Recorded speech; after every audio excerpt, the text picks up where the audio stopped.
Welcome back to Brainflow TV / Hot Topics TV. You know, I'm convinced that some people who you see in prison, they belong in prison. Check the story out, right?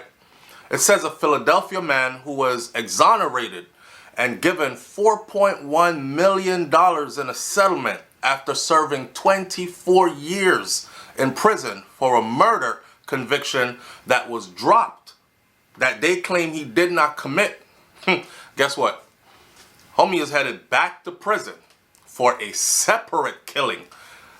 Murdered somebody after you got out from doing 24 years on a charge that they said you didn't commit. His name is Thomas. Thomas is 50 years old, and he was convicted of running down his girlfriend's friend, Akeem Edwards, last year after the 38-year-old father allegedly failed to pay him $1,200 for some cocaine. Thomas gave him to sell, according to the local papers. I don't know what Thomas was trying to do. I guess he got that money, that settlement, and he was thinking, okay, I got a lump sum. Because you know the lawyers got their cut of that $4.1 million settlement.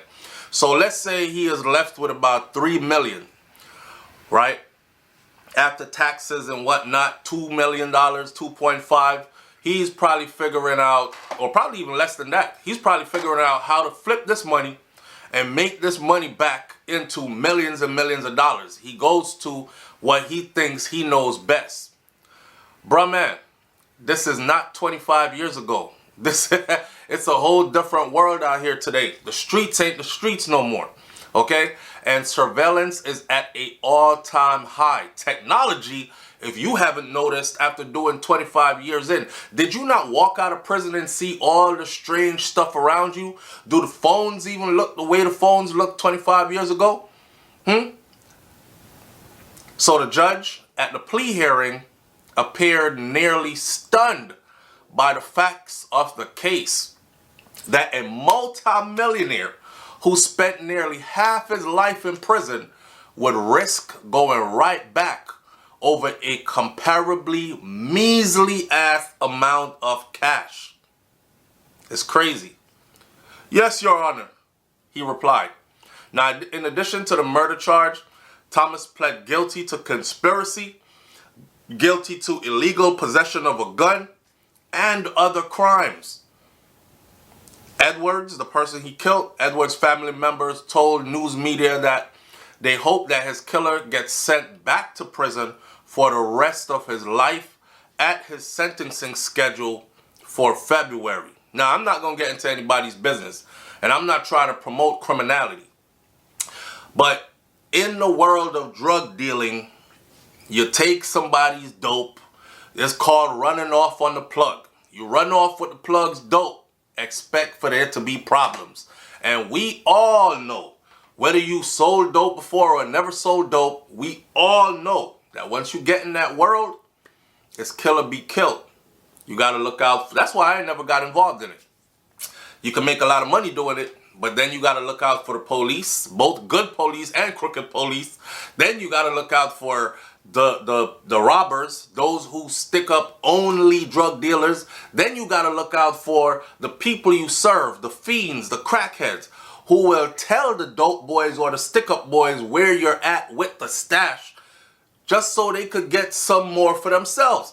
You got too many enemies, and then you got friends who see your money coming in and it's piling up, and they want a piece of it, and they will stab you in the back to get it too. It's just too many variations to this type of living that I would never get into. But being awarded $4.1 million in a lump sum upfront payment, and then you turn around and send yourself back to prison after 20 plus years behind bars. He's only 50 years old. So if he did 24 years behind bars, damn, he did half his life literally.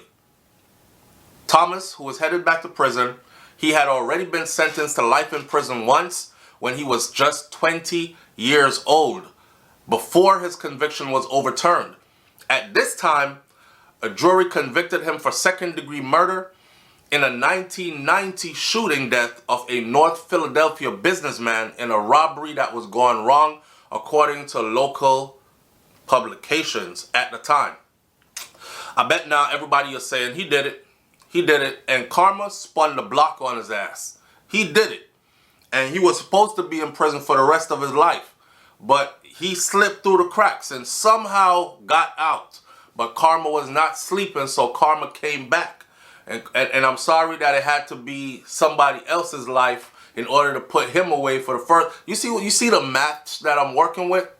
Yeah, now the math is mathing. But a judge vacated his sentence in 2017 after issues with the police investigation, including a failure to verify his alleged alibi. Somebody was saying he was with us, so he couldn't have done it. But the police did not go verify if he really was with them.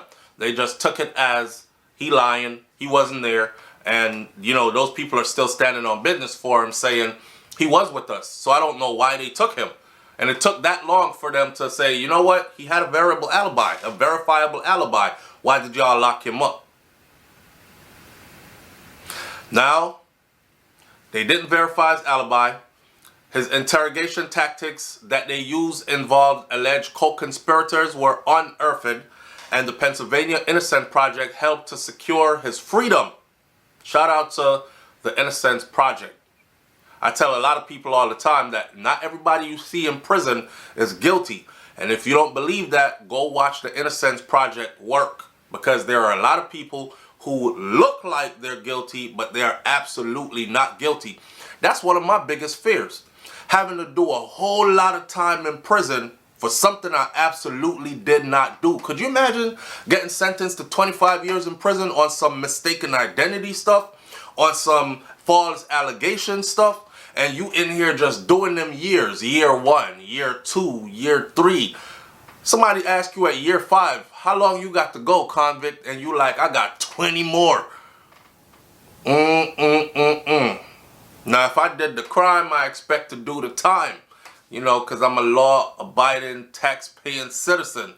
But I'm not trying to get caught up like this. Now, prosecutors said that they weren't 100% convinced that Thomas was completely innocent of this killing. But the Philadelphia District Attorney's Office declined to retry the case. And based on that, they had let him go. And after they let him go, he sued their asses and he won for a wrongful conviction, and he was awarded $4.1 million for serving 24 years. Then you go kill somebody for $1,200 worth of cocaine. And now you're right back. And this time, they are absolutely sure that you're the person that killed that other person and that you did it for $1,200 worth of cocaine. Do you know what the system's about to do to him? He will probably never see the light of day again. If he is 50 now, by the time his case goes to court and he is tried and then convicted, he's probably going to be doing another 25 years. That'll be put him at about 75 heading into 80 years old. If you live that long. Because ain't too many people living to see 80, 85, and 90 years old. Good luck, buddy. You earned this one. Hey, leave your comments in the comment section below. Tell me what you think about this one. And like I said in the beginning of the video, I just think that some people who you see in prison, they deserve absolutely to be there. However, I am conscious that not everybody who is in prison is actually guilty of what they are accused of. I'll catch y'all on the next video. It's Hot Topics TV / Brainflow TV. You already know if the topic is hot, we're on it. Peace.